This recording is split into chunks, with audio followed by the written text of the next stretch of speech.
for a lot of people, this is something that's definitely going to hurt. I don't think that Garland wants to take one for the team, if you will, in regards to continuing to fight, even though he knows that Biden is not cognitively there. So I think that it'll serve two purposes. One, obviously there shouldn't be a double standard of justice in this country. We have people in jail for doing what he did. But also, too, I do believe that it will force him to produce either the tapes or to step down. We've got a packed show for you focusing on all things Democratic lawfare and all the shapes and forms it may take, whether it's January 6th prosecutions, lawfare against President Trump, lawfare against Stephen K. Bannon, against Peter Navarro, you name it. We're going to be diving into all that and more. We got a very stacked show, may I humbly say. We're going to start off with DC Drano, as you may colloquially know him, Rogan O'Hanley, of course, a good friend of the show, someone whose Twitter feed is always kind of keeping a pulse on all the things that matter. But I wanted to bring you on to talk about what Representative Luna is doing when it comes to holding Merrick Garland in contempt of Congress. Now, of course, this audience is familiar to the fact that most Republicans that we have in Congress, I don't think if you ask them to define accountability, they would give you a definition that matches up with anything that the grassroots base would agree with or is resembling a dictionary. But Anna Paulina Luna is an anomaly. I think she understands the fight. But there have been a lot of iterations sort of this bill that she has been pushing to hold Merrick Garland in contempt of Congress and to punish him justifiably so. We've seen what happens, right? Rule of law, Stephen K. Bannon, right? Should be the same treatment on both sides of the aisle. But can you walk us through sort of how we got to that clip we just played, the $10,000 a day fine, what we're talking about here, why he's even being held in contempt to begin with? Yeah. So Merrick Garland, as we know, has been weaponizing the DOJ to go after Trump's supporters, his advisors, the MAGA movement, J6ers. You know, there's a reason Steve Bannon isn't talking with us right now because he's in jail for defying a subpoena. Now, he had executive privilege, which they denied. Merrick Garland is kind of caught in the same spider web. The only difference is Merrick Garland is declining to prosecute himself. Right. You hear the Democrats say, oh, nobody is above the law. But they're treating Republicans as if they're below the law and then not holding themselves accountable. So what Representative Anna Paulina Luna has done is after Congress sent Merrick Garland a subpoena requesting what they call the Biden tapes. Right. So there's recordings of him talking about the classified documents and other sensitive matters. And the recordings apparently don't show him in the most positive light and may provide evidence of criminal obstruction potentially with how he treated those classified documents. Trump got indicted, Biden didn't, right? So that would really kind of blow open the double standard. Merrick Garland did not turn over the tapes after being subpoenaed. Congress voted to hold him in contempt. They sent that to the DOJ, and then surprise, surprise, the DOJ says, we're not going to prosecute our boss. Now, what Representative Anna Paulina Luna has done, to her, credit and a real testament to her research and her intellect, she found that Congress can actually hold people in inherent contempt. And this allows the House Sergeant at Arms to either detain the person, and there's actually a jail cell in Congress, or what they're doing with this motion is they can fine them. And Merrick Garland would be subject to a $10,000 a day fine. So this is a way to actually hold the executive accountable. This is why we have three branches of government for checks and balances. And it's a shame to see that some rhinos do not want to actually hold Merrick Garland accountable.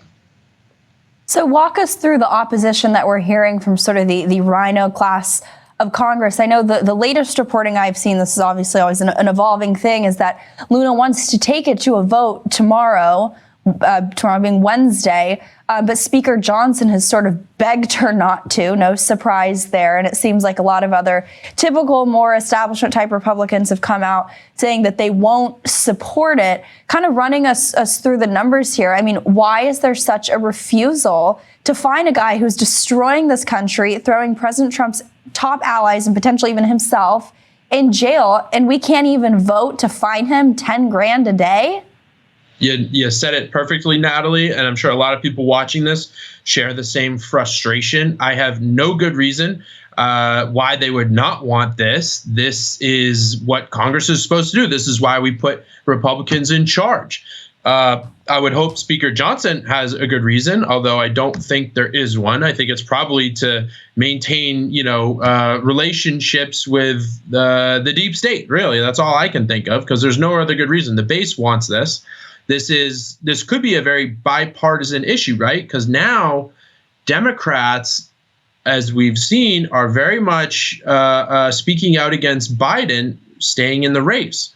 What a way to help push him out than to actually vote for this resolution that pressures Garland to turn over those tapes and humiliates Biden even further. And from what we've heard, this is not Garland's decision. This is coming from above him. They're telling him, hey, don't release those tapes. At some point, Garland's probably going to be like, listen, I don't need to take all this heat. I don't need to pay all these fines. I'm just turning over the tapes and maintaining the rule of law here. It's a lawful congressional subpoena. Unlike the January 6th subpoenas, it was an unlawful, unconstitutional committee. So this is actually a lawful one, and he still won't do it. So right now, I know of one Republican representative, John Duarte in California, of course. He's stated that he will not be voting for it. I'm sure Garland has something on him for him to not want to hold Garland accountable. But Speaker Johnson has been wishy-washy, although he has expressed support for it in recent days. So I hope everyone in the posse makes sure that your Republican representative votes once again to hold Merrick Garland in contempt. They've already done it. Let's actually finish the job here, not just send a meaningless referral to the DOJ. Let's finish the job and actually hold the executive branch accountable, which is what the founding fathers wanted when they created this separate system of checks and balances. 202-225-3121, if I'm not mistaken. You guys know that's the number. I think it may be time.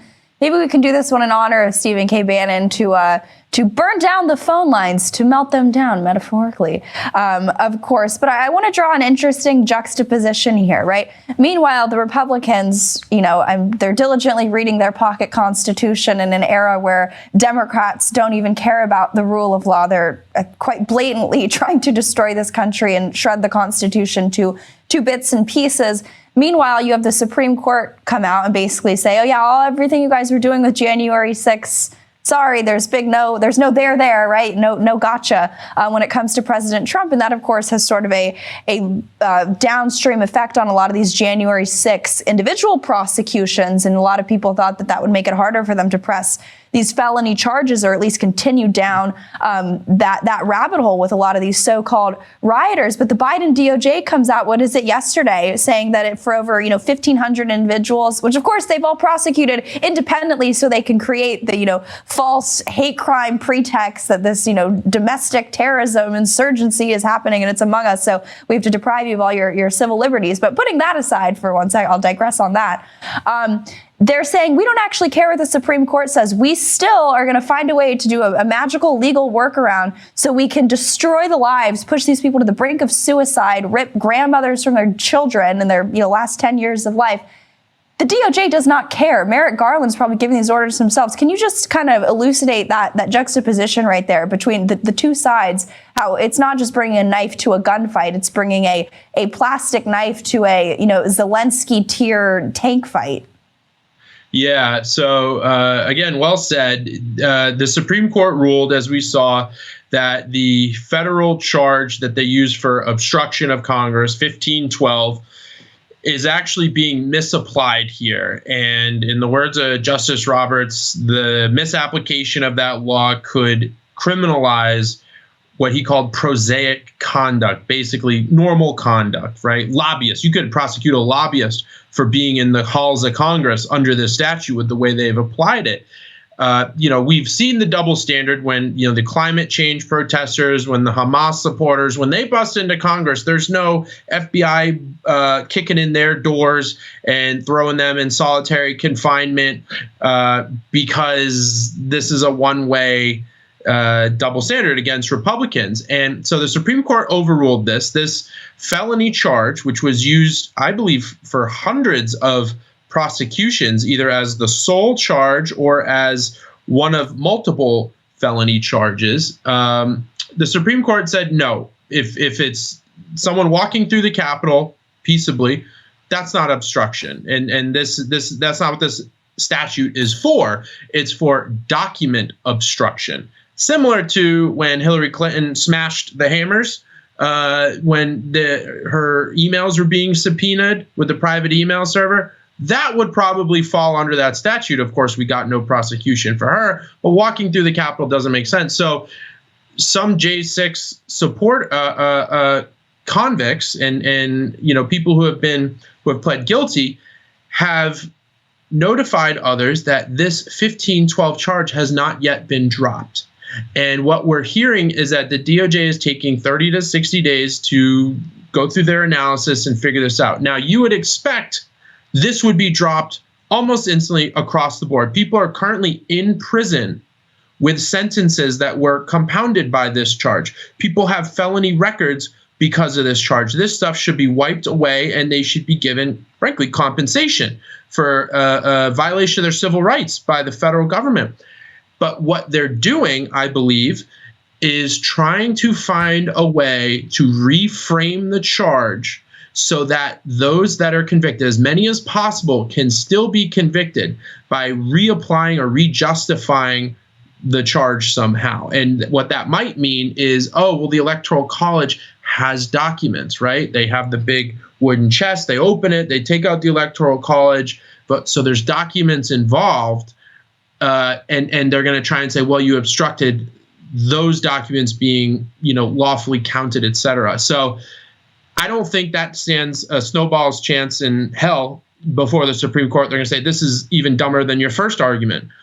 But what the evil behind that is, by the time it would get to the Supreme Court, could be months from now, people will still be in jail. People will still be getting investigated by the FBI. They'll still be going to trial for this. So it's a shameful, tyrannical delay and obstruction of these people's due process and their actual civil rights. So shame on Merrick Garland and the DOJ once again.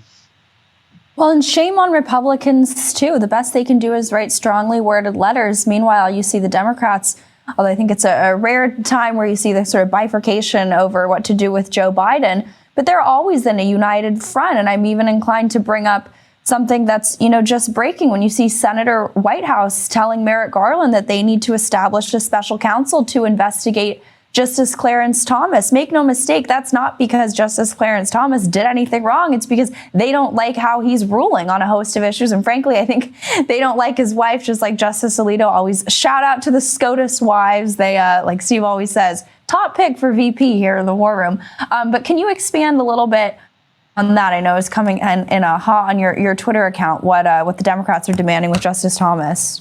Yeah, Senator Whitehouse, who, side note, loves all-white country clubs in Rhode Island. So this guy's one to talk. But he has filed a letter with the DOJ requesting a special counsel to investigate and potentially criminally prosecute Supreme Court Justice Clarence Thomas for ethical violations, tax issues, financial reporting issues, you name it, right? And they've been kind of building up this, circus of allegations with these turning, nothing into something, trying at least. But this is their next step. They are trying to stack the court. They want to expand the court.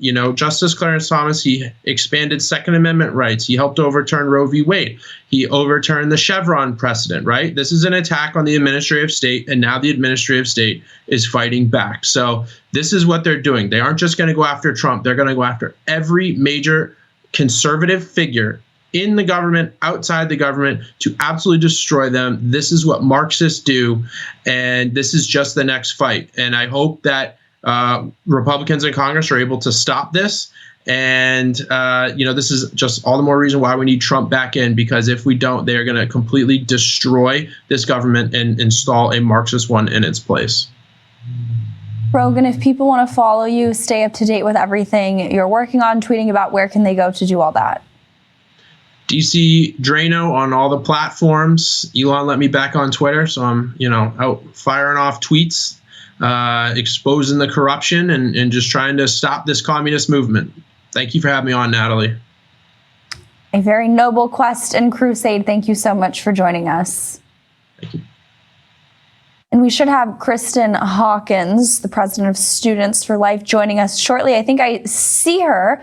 Fun fact, today is my 4-year anniversary of doing War Room. For the first time ever, I will have some thoughts in the second block about everything that Steve has built before he had me on for the first time, as I think a 19-year-old college student. Very wild to be here now, but I'm honored to be joined by Kristan Hawkins, like I said, president of Students for Life and Students for Life Action. Now, speaking of action, there's been a lot of movement on sort of the abortion front when it comes to the RNC platform planks. We'll get into the election ramifications, but I would love to get, again, as one of the leading voices on everything abortion in this country, your thoughts sort of breaking down where we stand on that front.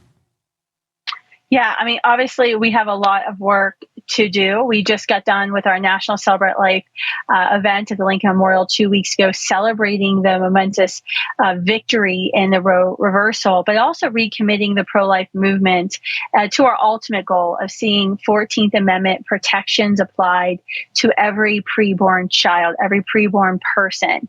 And, as we head into this next phase of the pro-life movement, where we sadly will have half free to kill states and half free to be born states, the question for us in the pro-life movement is, how do we continue to achieve incremental victories, continue to grow and build this grassroots momentum and movement, so we ultimately will end up with an America where abortion isn't tolerated at all, and the culture has changed to reject the violence of abortion.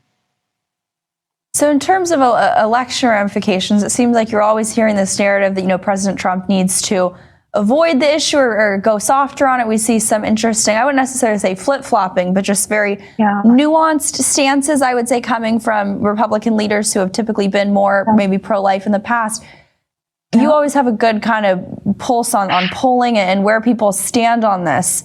Can you just kind of walk us through the kind of electoral, battle map, for lack of a better word, on what the numbers actually show? When I entered politics in Washington, D.C. in 2005, there were a lot of swamp-like voices who said to stay away from the abortion issue, that it was a loser issue. Then during the Obama administration, those same voices and fundraisers and consultants realized abortion was motivating people. And so they started talking about abortion now. As soon as Roe was reversed, those voices came back into the fray, from the fray into the mainstream, saying, we need to stop talking about abortion. Abortion's going to be a loser. It was like the day after Roe versus Wade was reversed.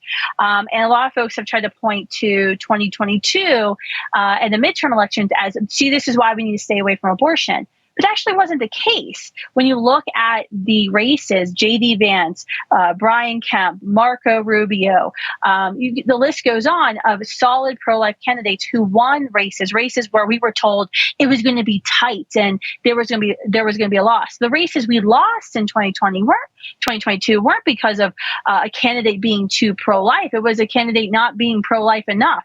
Mehmet Oz, Herschel Walker, these folks where we didn't really know where they stood on abortion, who ran away. And the one thing we know for sure in Republican and conservative politics is you cannot run away from the abortion issue. You can't put your head in the sand on this issue, because the abortion Goliath, Planned Parenthood, is a big bully. And you cannot run away from a bully. It never ends well. I mean, we teach our children, eventually you have to stand your ground. You got to stand up to the bully.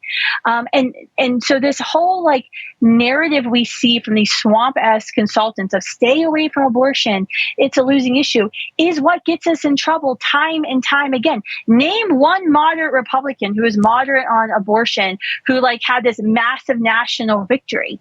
We can't, think about Mitt Romney, John McCain. Those were supposed to be the moderates who are staying away from the divisive issues that were going to bring people together. Yeah, we never had a President McCain or President Romney.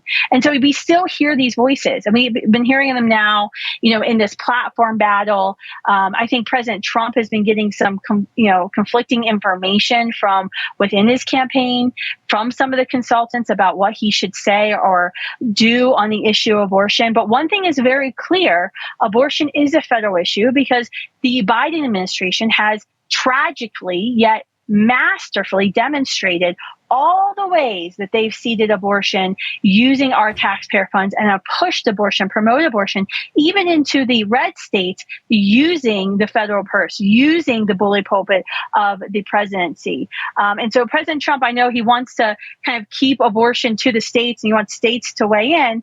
And he can say that, but then that also means he needs to join the pro-life movement to commit to finally debar and defund Planned Parenthood of more than $700 million of taxpayer funds. They committed a third of all abortions. Nearly 400,000 babies died last year at Planned Parenthood. They are the leading funder of Democratic campaigns.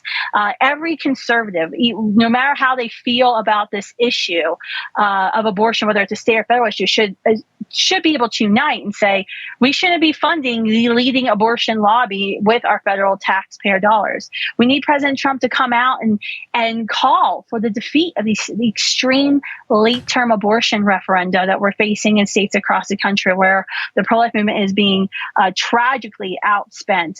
It's not good, and it's so confusing to constituents of what they're actually voting for. We saw that firsthand on the ground in Ohio. And so there's a lot that the president can do, even amidst of this platform change that we saw yesterday. But I'm still, motivated in the sense that the Republican Party is still cementing our view that in the 14th Amendment guarantees equal justice to these preborn children. You bring up Planned Parenthood, and there was some great reporting that came out yesterday walking through not just the evil atrocities they commit when it comes to abortions, but in sort of leading the, transing your children trend. I'd love if you could walk us through how this issue, though abortion should play a center role, there's a litany of other issues that this is tied into on sort of the cultural gender stuff. Yeah, walk us through. Yeah, I mean, if you think about the ultimate goal of Margaret Sanger, the founder of Planned Parenthood's goal actually wasn't abortion. She was not an advocate for abortion. In fact, the early Planned Parenthood materials say abortion's killing a baby. They admitted it. Margaret Sanger believed certain groups of people should not be able to have children, should not be fertile. She believed in negative and positive eugenics. That's why she led and founded the American Birth Control League, which later became Planned Parenthood. When you think about these transgender, these wrong sex hormone treatments that they're prescribing on our kids, that the kids can get within hours of walking into a Planned Parenthood, it actually it's very sad, makes sense for their mission, because their original mission was to sterilize the unfit, their words, masses. And that's exactly what these wrong sex hormones do. So it doesn't surprise anyone who knows Planned Parenthood's history. Why did they suddenly care about wrong sex hormones? Because it goes into their broader agenda, which is mass sterilization. We know abortion leads to infertility and obviously lowers birth rates because it kills human beings. But this is actually a less messier form for them to fulfill their agenda without having to pay for the disposal of human bodies. It just leaves broken bodies of teenagers across America. It also makes sense for them because that's their lobby. When you think about their support, their financial support, their political support, Planned Parenthood has been tied into the LGBTQIA lobby for decades, which always never really made sense, because you think about all of these gay couples who say that they want to adopt, but then they fund Planned Parenthood that's literally killing babies who may have been born and may have been placed with an adoptive family. It doesn't make sense. Their whole movement doesn't make sense in how their intersectionalism works. But now this makes sense because this is what's being pushed from the gay lobby and who are some of their leading and most vocal advocates and donors. Kristan, if people want to follow you, check out everything you guys are working on, if you guys have any upcoming events, feel free to plug them. Where can people go to do all that? Sure. You can follow us on all the social media channels at Students for Life Action and Students for Life. I'm Kristan Mercer Hawkins on Instagram. You can see all my debate videos from college campuses trying to, impart some wisdom on some very confused young people out there. But I would just ask folks right now to pray for the future of the Republican Party. Pray for this election. I mean, we have such an incredible opportunity at the moment where all America has now understood that we've been gaslit from the Biden administration for the past 3 years. Poll numbers are going our way when it comes to November, but we've got to keep our foot on the gas pedal, and we've got to keep the conservative coalition together. As Ronald Reagan said, the three legs of the conservative stool, the fiscal conservatives, the national defense conservatives, and the social conservatives. We have to keep that stool together and intact if we're going to see victory in November. Kristan, thank you so much for joining us. Thanks for having me. And War Room Posse, you're going to want to hang through the break. We got the Missouri AG, Andrew Bailey, joining us to walk through his latest efforts to stop this Biden regime lawfare. I'll take you out to break reading a quote from newly obtained documents by Judiciary GOP, proving what we've been telling you for a very long time here in the War Room, that there's collusion between the Biden DOJ and what is going on in that New York courtroom. Here's a quote. Matthew, glad to see you are back in NYC. Sounds like you and Mr. Trump's paths will continue to intersect. That's Letitia James' office talking to Matthew Colangelo. I think you may have heard that name a few times from none other than Mike Davis here on the show. We'll unpack that and so much more with AG Bailey after the break.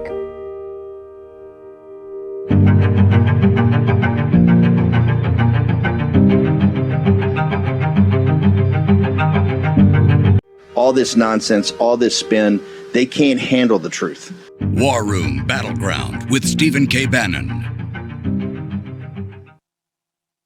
Welcome back to the War Room. It's Natalie Winters hosting. You guys know the temporary motto, shall we say, of the show is next man up. I think those were Stephen K. Bannon's last words before being sent away by Joe Biden and his political apparatchiks to rot in a prison cell in Danbury, Connecticut.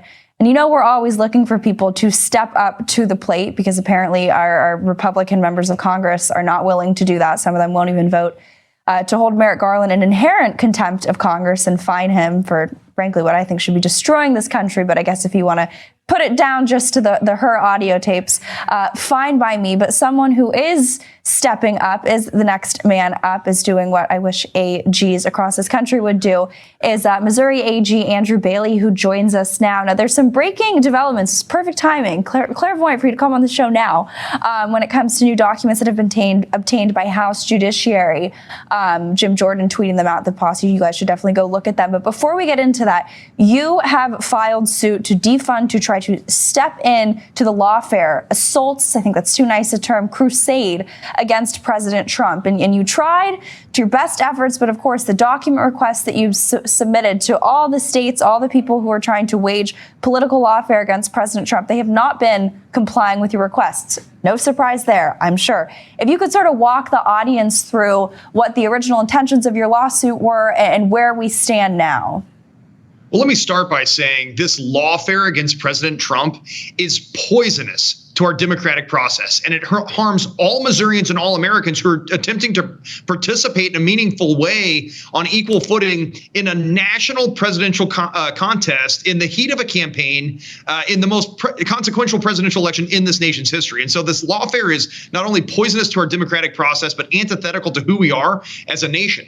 And we know that President Biden's crooked Department of Justice is working in collusion with these rogue state prosecutors. And we see that from the circumstances when Biden deployed his third-ranking official from the DOJ, Matthew Colangelo, to assist Alvin Bragg and actually lead Alvin Bragg's trial court level prosecution. We know that that trial court level prosecution was an illicit witch hunt based on the lack of due process in the 34-count indictment that failed to notify President Trump of the predicate offense for which he was alleged to have committed, the lack of First Amendment protections that silenced President Trump, took him off the campaign trail, and not only harmed President Trump's First Amendment right to speak under the gag order, but also harmed Missourians and all Americans' rights to hear from a presidential candidate. And the lack of jury unanimity when it comes to the jury's deliberations and finding the predicate offense as instructed by the judge. We know the judge has political bias. We know Alvin Bragg has political bias. We know Matthew Colangelo has political bias. And so we've demanded transparency and accountability from the Department of Justice and the requisite agencies in order to demonstrate to the public that this is an incurable impropriety. In Missouri, the judiciary would have kicked the prosecutor off the case for this impropriety. And yet in the state of New York, that system has failed. This is an incurable impropriety that should result in, the conviction being reversed and overturned. But again, Alvin Bragg and Matthew Colangelo, they never really wanted a legally valid conviction. They wanted to take President Trump off the campaign trail and silence him, and they were effective at that. And so we've got to fight back and use the weapons in our arsenal to fight back against the enemies of freedom and to protect our citizens' rights to participate in this democratic process. So walk us through some of those weapons that you guys tried to use legally, metaphorically, but how those document requests, despite all these people lecturing us, on transparency and how important democracy is and how everything needs to be an open book, but how they're not complying, they're not turning over. And frankly, why aren't they? What do they have to hide? No, I think that's exactly right. I think what they have to hide is that the appearance of impropriety becomes an actual impropriety when we investigate this and look at it. Now, why do we think there would be documents? Because look at what happened in 2016 between Peter Strzok and Lisa Page. These people can't help but run their mouths. They're so excited to be talking about how they're going to undermine the president's first term in office, that the deep state was committed to that they texted each other repeatedly and put out other comments. And so that evidence was there. We believe the same thing will be true here. And it turns out it is true. Congressman Jim Jordan's work in the House Judiciary Committee has exposed these documents. We demanded them from the DOJ several weeks ago, did not get an appropriate or sufficient response from the Department of Justice. So we're filing suit. At the end of the day, this is a knowing violation. If they had those documents, as Congressman Jordan has established that they did, then they are liable to the state of Missouri for refusing to comply with our demand for records. So let's walk through those documents, because I think that they're worth getting into, because they prove what we've been saying on this show for, over a year. I think they vindicate your lawsuit. They prove why these people not only should, but I think more importantly, why they didn't comply with your document requests. I was reading the quote. This is from Letitia James' office talking with Matthew Colangelo, saying, "Matthew, glad to see you are back in NYC. Sounds like you and Mr. Trump's paths will continue to intersect." Matthew Colangelo, when he was applying to work, the two people that he listed as his references were DNC Chair Tom Perez and now White House Chief of Staff for Joe Biden, Jeff Zients. I mean, is there any more damning evidence than that? No, this is shameful behavior. And again, it goes straight to the top of the White House. Joe Biden is personally responsible for this. Now, he doesn't care. He hates President Trump more than he loves this country. And he's willing to undermine our judicial and prosecutorial and criminal justice institutions and our system of federalism to keep his political opponent off the campaign trail. Again, we used to live in a country that elevated the rules of the game above the players and the outcomes. President Trump led the Make America Great Again movement. He started a movement, and the left hates him for that. And so they'll bend and break the rules and undermine our systems of government in order to take him off the campaign trail. They can't win on the merits, so they have to orchestrate this illicit witch hunt prosecution and deploy resources from the federal government to lead the effort at the trial court level. And again, those text messages and that resume just reemphasize and establish that point. We saw it from the circumstances, and now we can read between the lines with the fine print. So how do these documents help in terms of standing or your case? Is there any impact, effect there? Or what does the road ahead look like for your case? Well, first and foremost, I think these documents, again, establish clearly the incurable impropriety in the prosecution, the illicit witch hunt of President Trump at the trial court level, which merit dismissal of the charges. The trial court judge needs to dismiss the charge, notwithstanding the verdict, because it's not supported by the law or the evidence, and the judge certainly has the authority to do that. This is an incurable impropriety on behalf of the prosecutors that warrants dismissal. There was never a case there in the first place, and certainly if there was, these prosecutors should not have been allowed to bring it. But at the end of the day, DOJ is liable again to the state of Missouri for refusing to turn over the documents that are now clearly established to have been in their possession.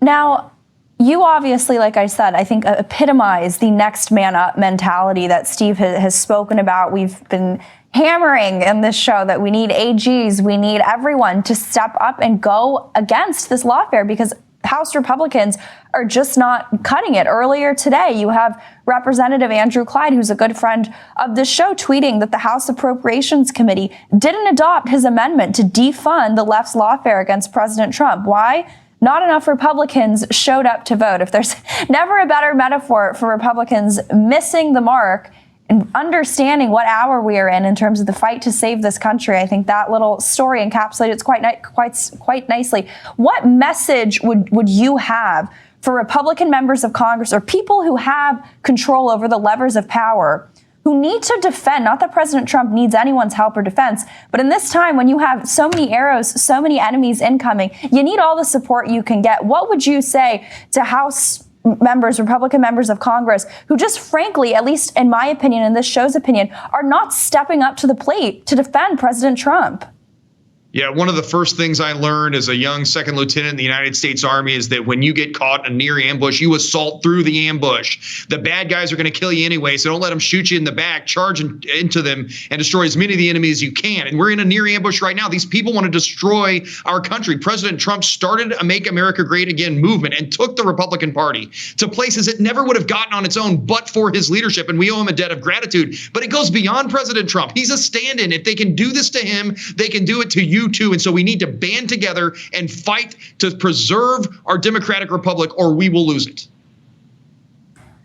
A.G. Bailey, if people want to follow you and stay up to date with this case, but everything you guys are working on, where can they go to do that? And also just give us sort of a general time frame of how you think things are gonna play out with this suit in particular. And if you have anything else that you're working on or that's kind of coming down the pipeline, feel free to let us know.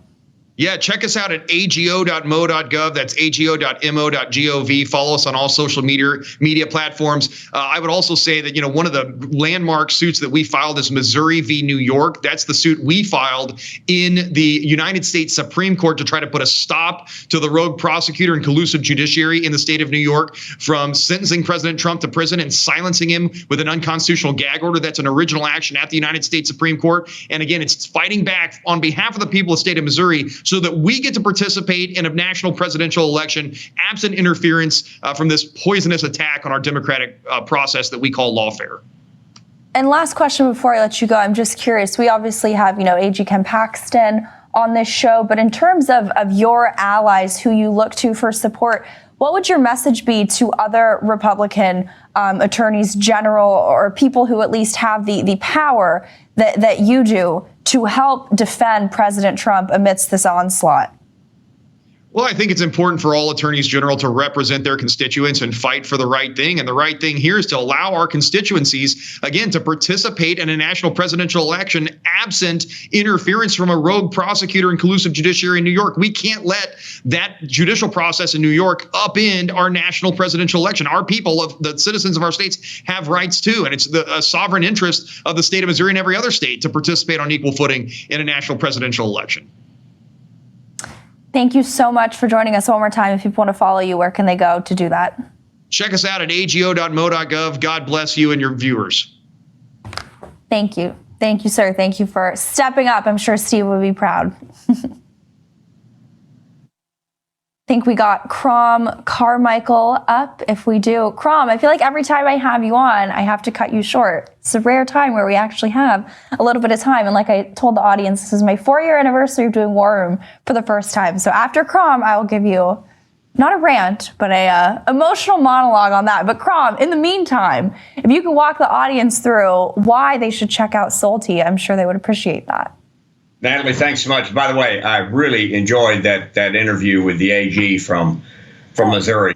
He is he's terrific, and you did a great job there. Salty, this is our bottle of Salty, and I've been taking the active ingredient in this product for close to 20 years now. I'm 75 years old. The active ingredient is a particular molecule from fresh green tea called theaflavin. And theaflavin resides in fresh tea at a 1% concentration. We have a proprietary extraction process that takes that 1% to 22%. And then what we did was, years ago, we did a clinical trial of 600 people, and we found that the average person taking our product saw their cholesterol go down 17%. And the good news is that it actually, the LDL, which is the bad cholesterol, went down even more than 17%. And so what Salty does, because of its theaflavin, We improve your cardiovascular system. We lower your cholesterol. We strengthen your heart. And you can go to warroomhealth.com. That's warroomhealth.com. And that'll take you to the Solti website. And you can click on Our Science.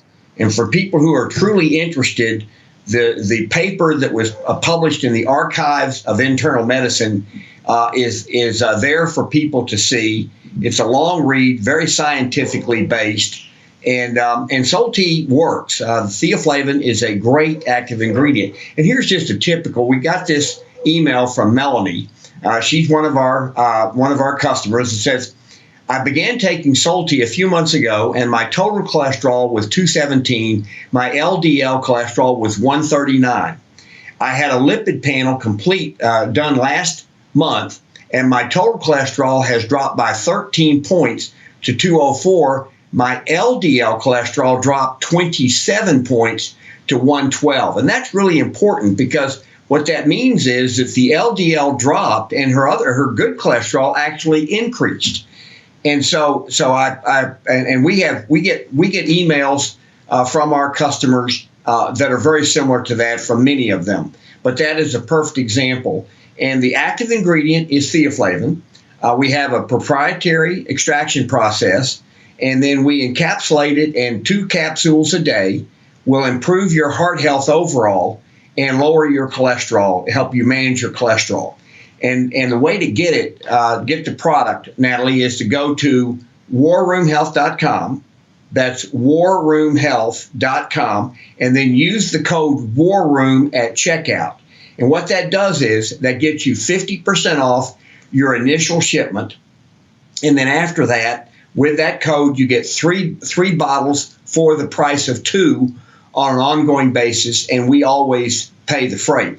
It works out to a cost of about 70 cents a day, and that's a low price to pay to have a healthy heart. And there's no time; you don't have to wait to be 65 or 70, because heart disease is called the silent killer, because heart disease gets incrementally worse over time. So the earlier you start taking care of your heart, the longer it will be healthy, the longer you'll have a healthy life, and you'll have a longer life. But the most important thing is to have a healthy life for as long as you can.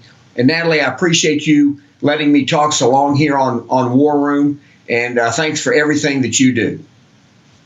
Of course, thank you for joining us. One more time, give us the website if people want to get Solti. Sure, it's warroomhealth.com. That's warroomhealth.com. And then use the code WARROOM at checkout to get our very best offer, which is 50% off the initial shipment, and then 3 bottles for the price of 2 on an ongoing basis. And we always pay the freight. And Natalie, thanks so much. Appreciate it. Of course, Crom, thank you so much for joining us. Thank you. And you guys know the best way to support this show is by supporting our sponsors. That's why you also got to go to birchgold.com/Bannon. I think if you hit up Birch Gold this week during the just elitist, globalist NATO summit that's going on in Washington, D.C., that would be particularly powerful, because if you see who is attending those meetings and what they're planning and plotting, and I use those words intentionally there, you definitely don't want them to be in charge of your financial future. It's why you got to go to birchgold.com/Bannon to get the latest installment of the End of the Dollar Empire. Like I said, if you want to help support this show right now, not that we need it, we're doing fine. That's maybe not a good ad read, but just letting you know we're doing fine. But you got to go to birchgold.com/Bannon to get the latest installment. If you're missing Steve, hey, it's maybe some Steve content you haven't tapped into yet. But like I said earlier in this show, today, 4 years ago, I came on War Room for the first time. I was 19. I was still in college, and I think I came on to talk about a story about, you guessed it, Chinese Communist Party infiltration. The good old days when I could just focus on that unbothered in my own little rabbit hole doing that. But unfortunately, this country has careened toward a very different future and path thanks to the fake election of Joe Biden. I had to put that on pause for a little bit to expose everything that they were doing. And of course, joined this show, I think in October, maybe 2 years ago, as its host. But I know Steve can't watch this. And believe me, it's a weird day to be celebrating an anniversary of coming on the show when, I can't call or text Steve. I guess just email, as we were talking about yesterday. No autocorrect in the emails, which makes it quite difficult.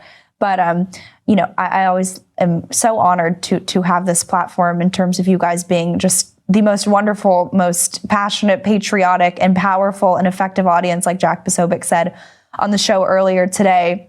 When they're sending you guys those letters, when Pamela Karlan from the DOJ is telling you guys to stop what you're doing in Arizona when it comes to the election audits, they're calling you domestic terrorists. It just proves how effective you are, how scared they are. They know they can't run just for lack of a better word, listless vessel like Joe Biden. They have to run an actual candidate because the lawfare isn't working. But I also think we need to take a step back and really, not that it is lost on this audience, but understand and appreciate what is, I think, something that people don't talk a lot about Stephen K. Bannon, and that is his ability to bring people into the fold. I think the best example of that is, of course, the Precinct Committeeman Project. How many of you guys have signed up and gotten involved? And if you haven't, I encourage you to do that. All the other kind of activist types that we have on the show. I know you guys always tell me how you're starting, a Moms for Liberty chapter or something like that.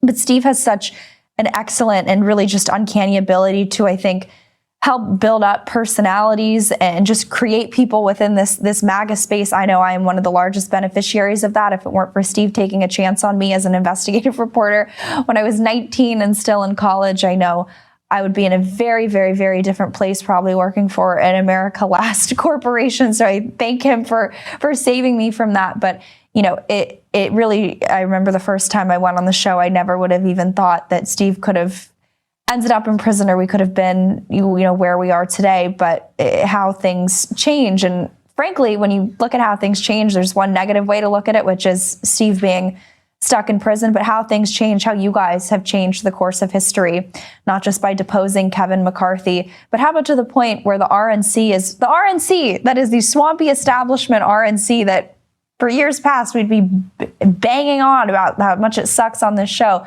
that they've adopted Making America Great and dozens of policy platforms that are aligned precisely with the America First agenda that Steve Bannon has been one of the largest champions and architects of, really since day one, since he got involved in all this. And I would say that is the best anniversary present that I could get. War Room Posse, thank you for always letting me host, for having me on. It's truly, truly an honor, and I look forward to many more shows to come, particularly at the 6 p.m. hour here, War Room Battleground. Thank you guys for tuning in, for watching. Have a good one. I'll see y'all tomorrow.